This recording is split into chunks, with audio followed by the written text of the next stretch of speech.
안녕하세요. 정욱입니다. 북카페 라파엘에 오신 것을 환영합니다. 제가 쓴 소설 커피에 대해서 설명도 드리고 또 그 커피를 읽어드리고 있습니다.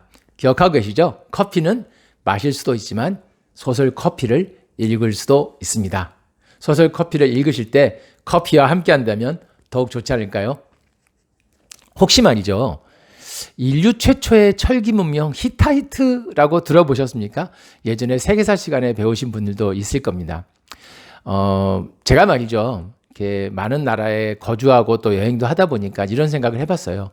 우리가 어렸을 때 주로 학교에서 배운 것은 뭐 미국, 영국, 프랑스, 독일 뭐 이 정도를 주로 배웠던 것 같아요. 그거보다 더 훨씬 훨씬 전에 더 긴 기간 동안 전 세계를 호령했던 그런 나라들이 있었는데 말이죠. 예를 들면 스페인이 있고요. 그리고 또 그 전에 터키라는 나라도 있었습니다. 방금 말씀드린 그 히타이트 문명, 인류 최초의 철기 문명인데요. 그게 바로 오늘날 터키의 수도인 앙카라 지역에 있었던 문명입니다. 그리고 이보다 훨씬 앞서서 지금으로부터 약 8,500년 전 신석기 시대인데요. 인류 최초의 집단 거주지가 발견됩니다. 이름은 차탈회위크라고 해요. 차탈회위크. 이게 바로 터키 땅에 있습니다. 신석기 시대 문명이고요. 뭐 유적이라고 할 수 있겠죠. 약 10,000명 정도가 집단 거주했던 것으로 보이고요. 흙벽돌로 집을 지었고 지붕을 평평하게 해서 그 지붕 위에 가축을 키웠던 것으로 추정한답니다. 다시 히타이트 문명으로 돌아가겠습니다. 히타이트 인류 최초의 철기 문명은 지금으로부터 약 4,000년 전. 혹시 이집트의 람세스 2세라고 들어보셨죠?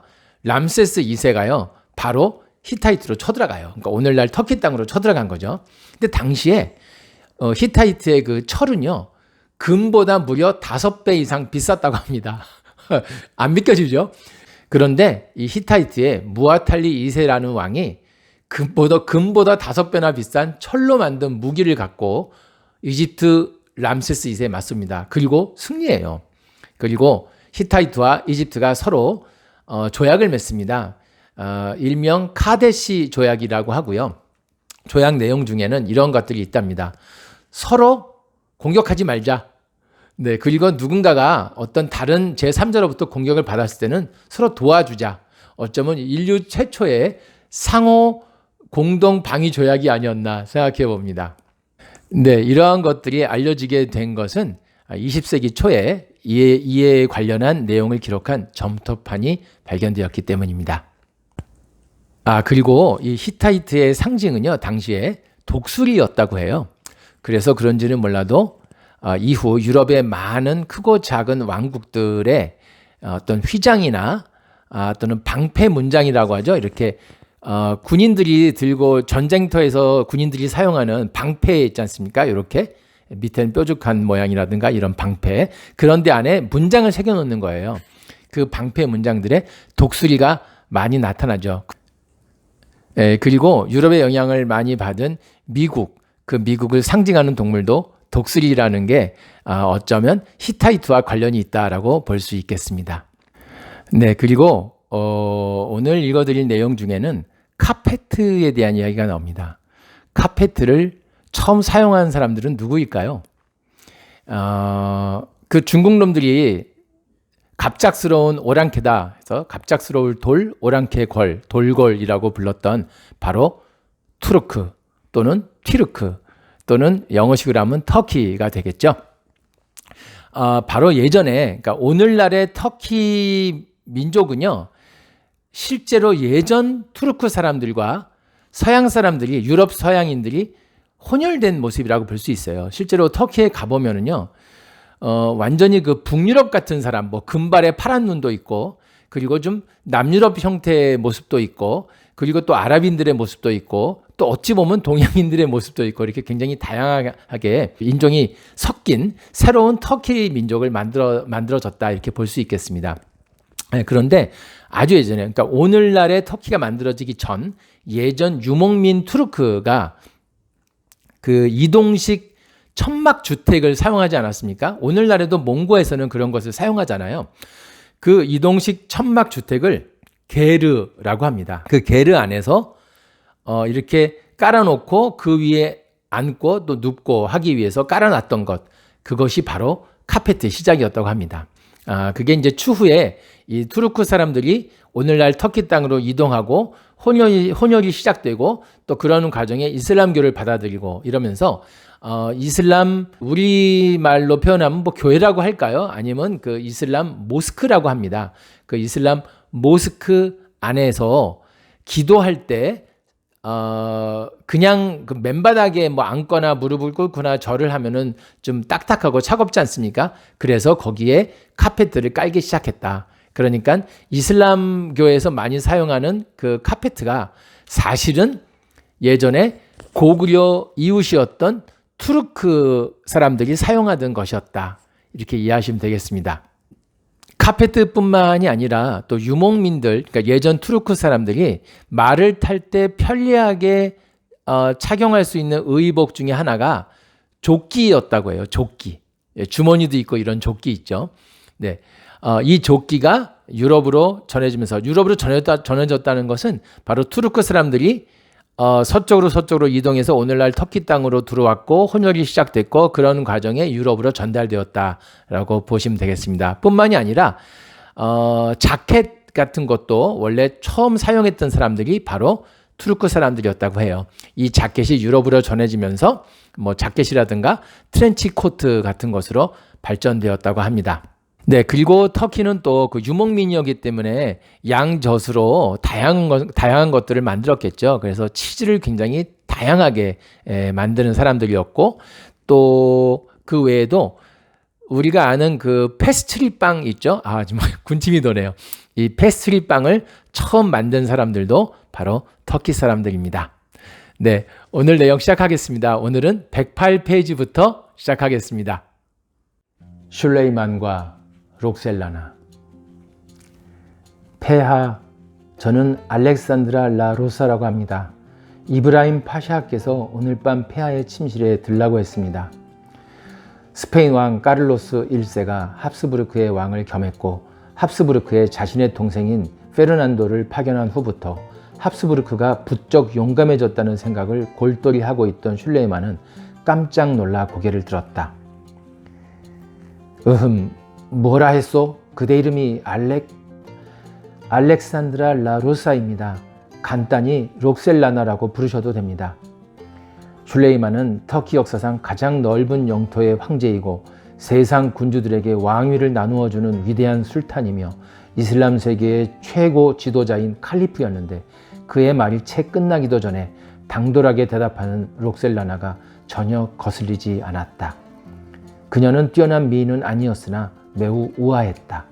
그리고 그녀의 맑고 높은 명랑한 목소리를 듣는 순간 온몸이 반응하며 들떴다. 그런 기분은 처음이었다.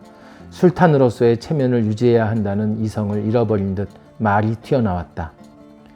록셀라나, 그대의 우아한 모습과 잘 어울리는 이름이요. 로사라는 이름도 좋고 그대의 목소리가 참으로 맑고 높고 명랑하군. 감사합니다, 폐하. 제가 몇 달 전 하렘에 왔는데 사람들이 제가 명랑하다며 후렘이라 부릅니다. 후렘? 명랑한 여인이란 뜻이지. 그것도 좋은 이름이요.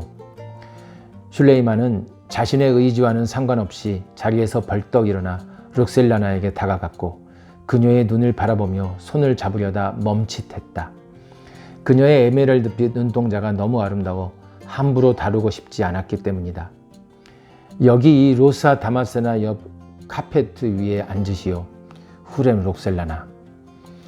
카펫은 그 옛날 초원을 누비던 유목민, 바로 우리의 조상인 투르크인들이 처음 만들어 게르 안에서 사용했던 것이요.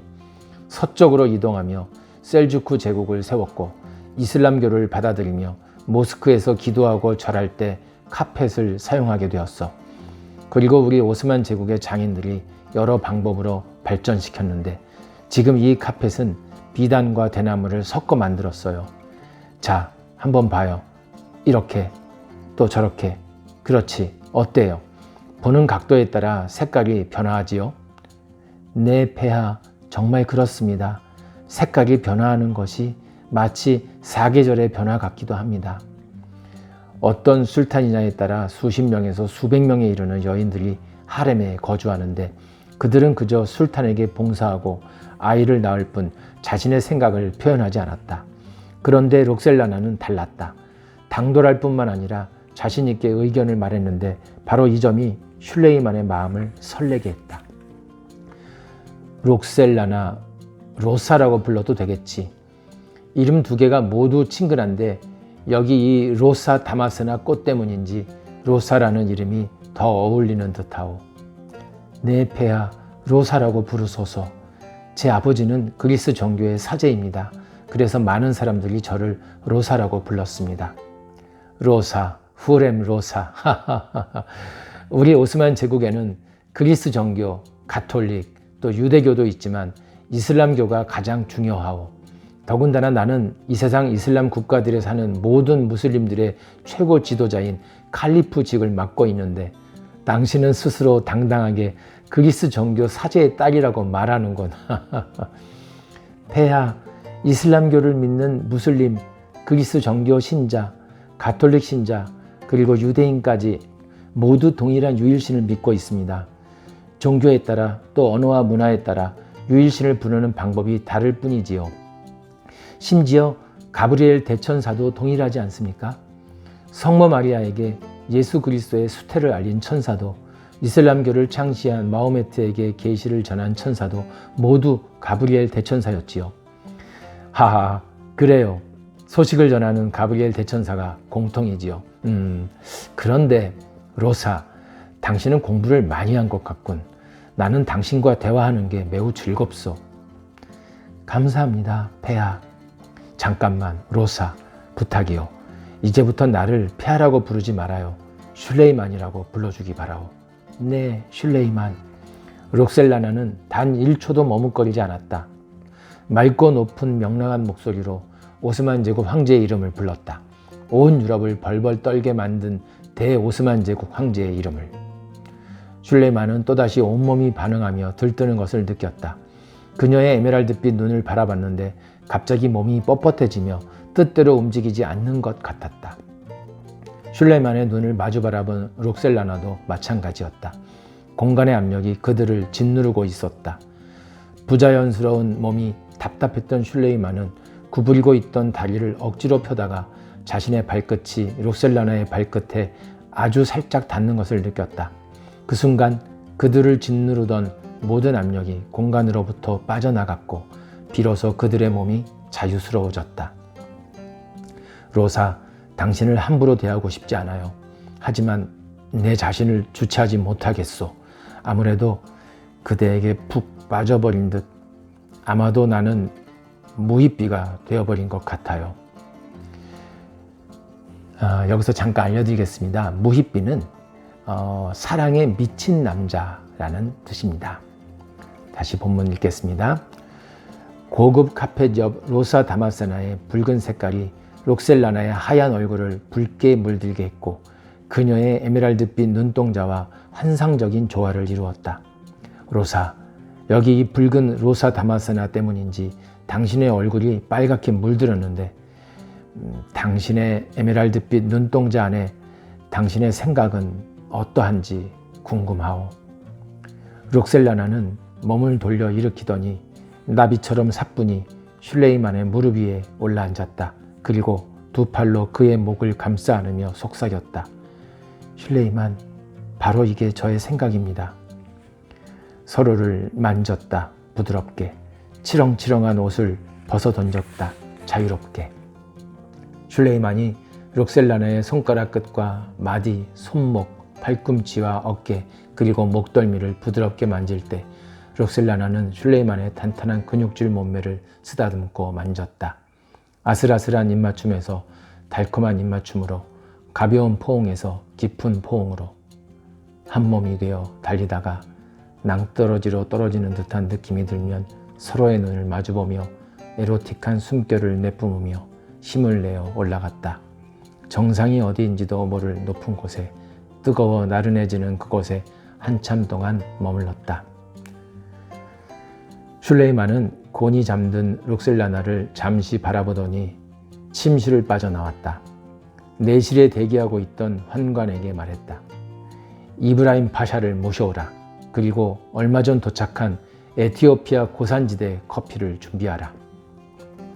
오스만 제국의 상징인 초승달이 떠있는 이른 새벽, 제국의 재상인 이브라임은 언제나 그랬듯이 일찍 토프카프 궁전에 도착했다.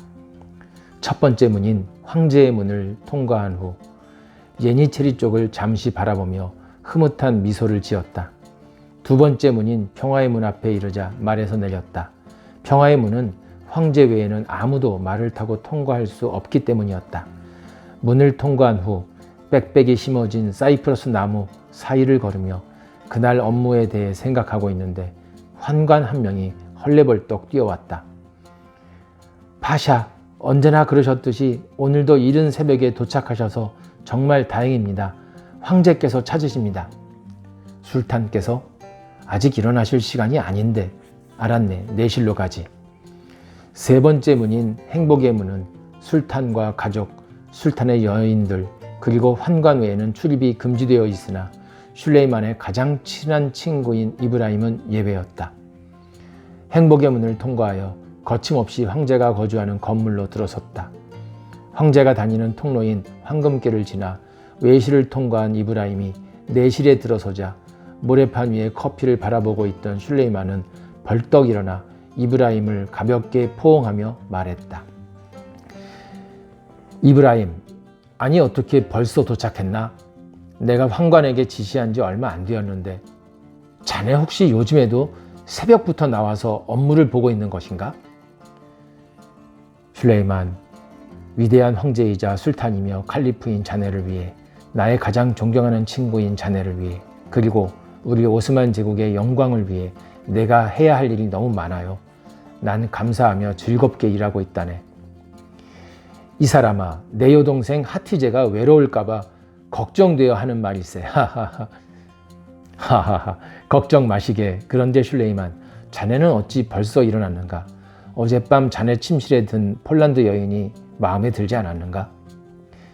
아닐세, 그 반대야. 훌륭한 여인을 소개해 주어 고맙네. 이브라임, 그래서 말인데 며칠 동안만 나 대신 정무를 좀 봐주게. 토, 일, 월, 화요일에 열리는 디반도 자네가 좀 주재하고. 아니 슐레이만, 나보다 일을 더 많이 하는 자네가 도대체 무슨 일인데 그러는가? 이브라임, 내가 말일세 아무래도 알렉산드라 라로사, 그러니까 록셀라나에게 푹 빠진 것 같네. 이런 기분은 처음이야. 며칠만 나 대신 일을 맡아주게. 아, 그렇지. 우리 이슬람교에서는 저 하늘이 말이야 7개의 하늘로 구성된다고 하지 않나? 7날만 나를 위해 고생 좀 해주게. 이제 하루 지났으니 6날 남았네. 사람들이 로사를 명랑하다며 후렘이라 부른다지? 난 지금부터 후렘 로사를 위해 시를 써야겠어. 내 필명을 뭘 하면 좋을까? 그래, 무희비가 좋겠어. 아, 알았네. 디반 회의나 정무는 걱정 마시게. 아침 식사는... 이브라임의 말이 채 끝나기 전에 슐레이만은 침실 쪽으로 걸어가며 커피는 내가 갖고 간다 라고 황관에게 말했다. 이를 본 이브라임이 미간에 옅은 주름을 잡으며 중얼거렸다. 무희비? 사랑에 미친 남자? 너무 빠르다.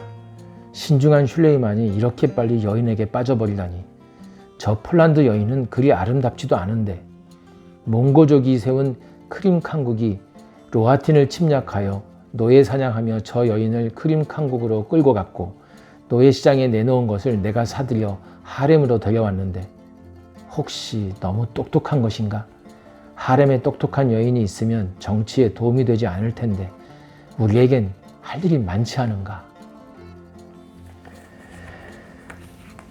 네, 오늘 즐거우셨습니까? 터키에 대한 이야기들이 계속 나오고 있어서 지난번에도 그랬고요, 오늘도 그랬고 터키에 대한 지식을 조금씩 나눠 드리려고 합니다. 오늘 북카페 라파엘 여기까지 하겠습니다. 시청해 주신 모든 분들께 감사드리고요. 좋아요 눌러주시고요. 구독도 눌러주시면 감사하겠습니다. 그럼 다음 영상에서 또 만나든지 말든지